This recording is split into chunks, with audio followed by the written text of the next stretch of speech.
नमस्कार। आज के इस दिलचस्प विश्लेषण में हम सभी एक ऐसे सवाल पर बात करने वाले हैं जिस पर सदियों से बहस होती आ रही है। क्या कोई सर्वोच्च शक्ति है जो इस पूरे ब्रह्मांड को चला रही है? आस्था रखने वाले लोग अक्सर ऐसे कई साक्ष्य सामने रखते हैं जिन्हें वे ईश्वर के होने का एकदम सीधा और पक्का सबूत मानते हैं। आज हम बिना किसी पक्षपात के बिल्कुल निष्पक्ष होकर उन 20 प्रमुख प्रमाणों की गहराई में उतरेंगे जिन्हें अक्सर ईश्वरीय साक्ष्य के रूप में पेश किया जाता है। तो चलिए इस बेहद ही रोमांचक सफर की शुरुआत करते हैं।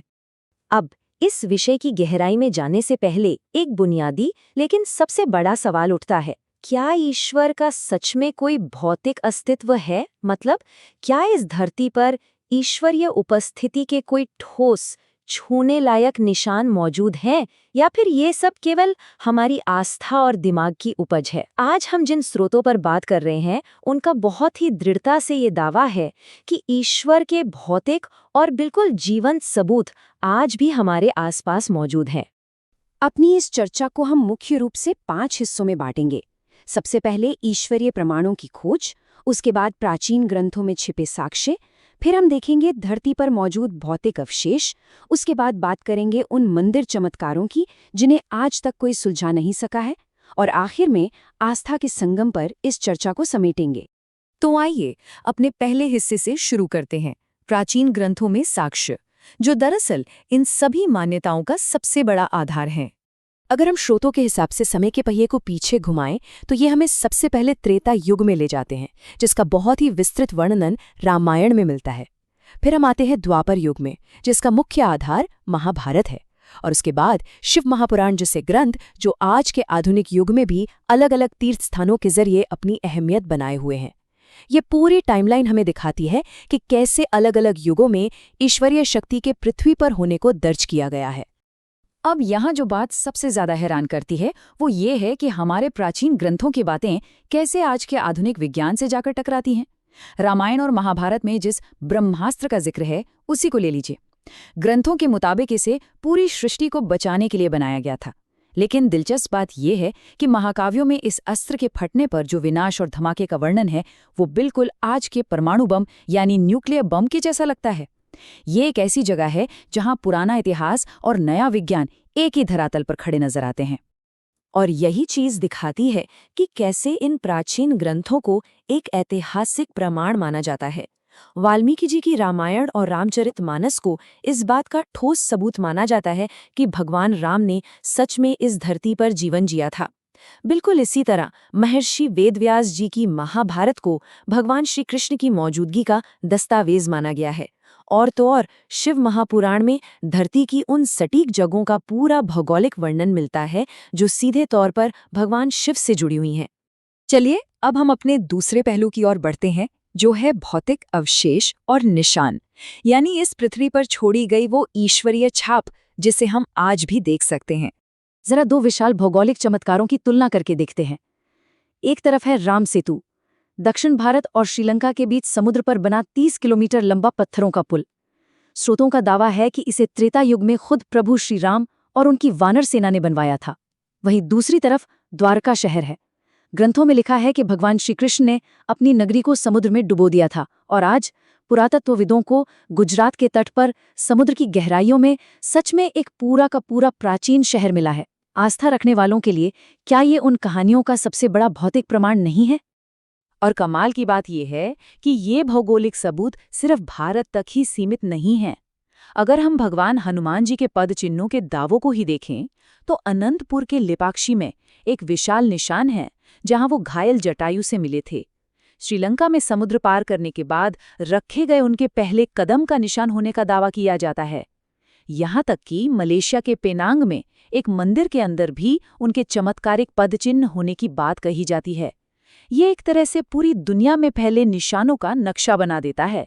अगर हम रामायण से जुड़ी कुछ और खास जगहों को देखें तो श्रीलंका में रावण का वो महल आज भी मौजूद है, जिसके खंडरों के बारे में कहा जाता है कि वो हनुमान जी द्वारा लगाई गई आग की वजह से आज भी काले पड़े हुए हैं। एलिया पर्वत पर मौजूद अशोक वाटिका और वो खास गुफा जहां पुष्पक विमान से उतरने के बाद माता सीता को रखा गया था। इसके अलावा अयोध्या के पास हनुमानगढ़ी, जिसे वही सटीक जगह माना जाता है जहां भगवान राम और हनुमान जी की पहली बार मुलाकात हुई थी। अब जरा इस नंबर पर गौर कीजिए, 5.7। ये कोई मामूली संख्या नहीं है। ये उत्तर प्रदेश के मैनपुरी में इसन नदी में मिले एक पत्थर का बिल्कुल सटीक वजन है। जी हाँ, 5 किलो 700 ग्राम।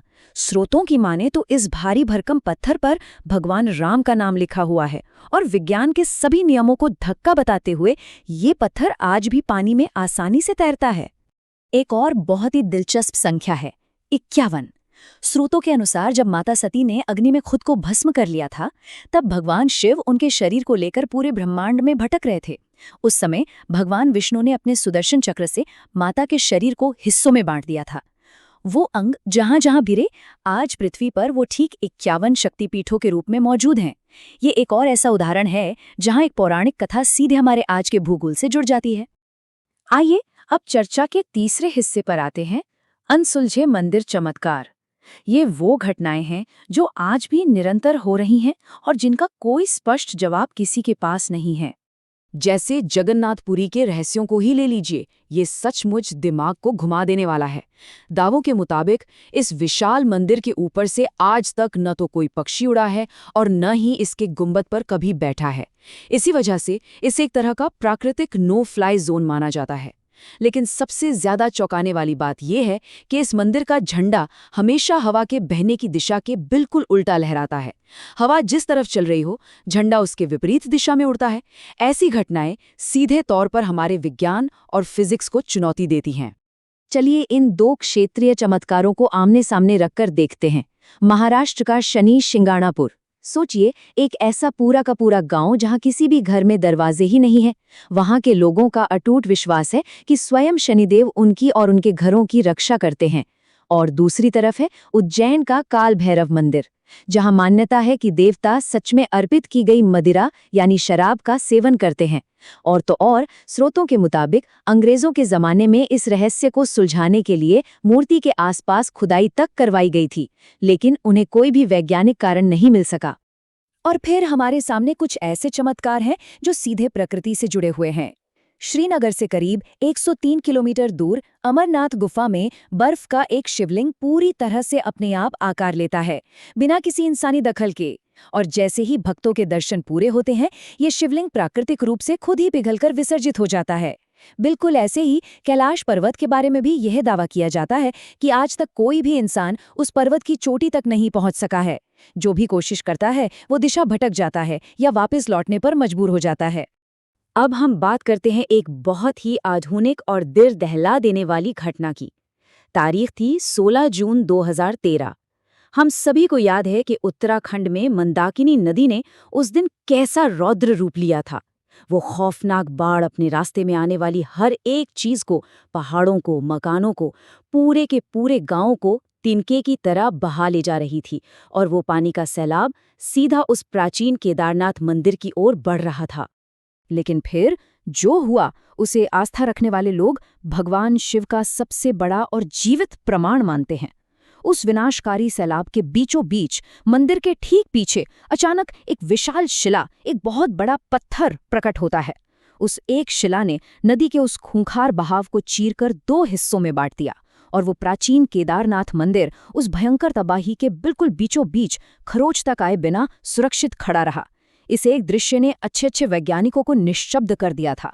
हमारी अंतिम श्रेणी उन जगहों के बारे में है जहां आज भी ईश्वरीय कृपा मिलने का दावा किया जाता है, जैसे राजस्थान का मेहंदीपुर बालाजी मंदिर, जहां असाध्य और अजीबोगरीब बीमारियों के ठीक होने की बात सामने आती है।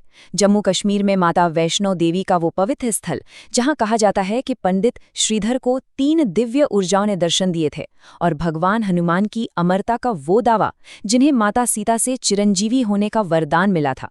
कई महान ऐतिहासिक विभूतियों ने उन्हें साक्षात देखने का दावा भी किया है। तो दोस्तों, हम अपने अंतिम चरण, आस्था के संगम और निष्कर्ष पर पहुंच चुके हैं। प्राचीन ग्रंथों में लिखी बातों से लेकर भूगोल के निशानों और आज तक होने वाले इन चमत्कारों तक, ये सभी साक्ष्य मिलकर एक बेहद शक्तिशाली तस्वीर बनाते हैं जिसे नजरअंदाज करना आसान नहीं है। और यही सब हमें आज के सबसे विचारोत्तेजक सवाल पर लाकर खड़ा कर देता है। इन सारे दावों, इन घटनाओं और इन साक्ष्यों को देखने के बाद हम एक समाज के रूप में मिथक, ठोस इतिहास और अपनी आस्था के बीच की रेखा आखिर कहाँ खींचते हैं? क्या ये सच में मुमकिन है कि जिन्हें हम महज संयोग या चमत्कार कह के टाल देते हैं, वो वास्तव में किसी सर्वोच्च शक्ति के छोड़े गए संकेत हों? खैर, ये खोज और ये सवाल हमेशा यूं ही जारी रहेंगे। आज के इस विश्लेषण में हमारे साथ जुड़ने के लिए आप सभी का बहुत बहुत धन्यवाद।